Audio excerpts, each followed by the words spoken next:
a CFO was often referred to as a bean counter, a speed breaker, and you were supposed to do that role.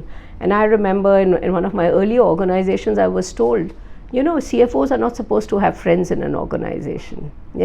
Actually, people looked at skepticism if you had those relationships, because they felt you would lose your independence. I think that has radically changed today. Today's CFO has to collaborate to take an organization forward, and also very closely work with the CEO. When I started my career, I saw the coming together of the world.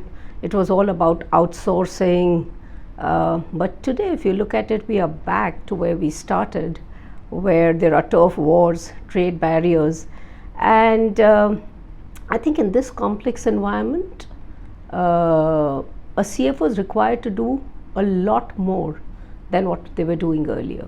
Today, a CFO plays a very large role in strategy, which you didn't see way back 30 years back, only because business cycles were a lot more stable. Your planning cycle stretched from 3 to 5 years. Today, you don't even know if the plans will hold over the next 1 year. The other big role that has come to a CFO is the role of a preserver.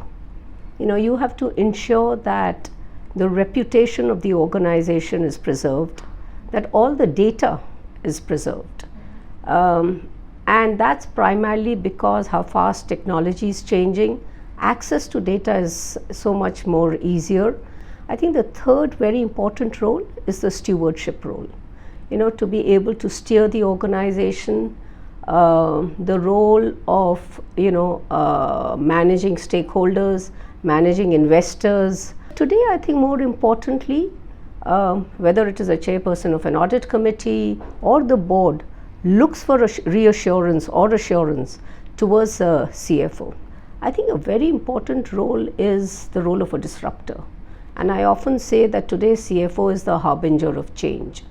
You have real-time access to data, which then provides you insights on really what needs to be changed to drive the business forward. And at any given point in time, I think CFOs have to display very contradictory skills. So while I would be a preserver at one end, you're equally a disruptor at the other end. You have to ensure that there is consistency in the organization, processes, etc. But you also disrupt them and look at them how you can scale them as the organization is adapting to newer technologies or a changing course over time.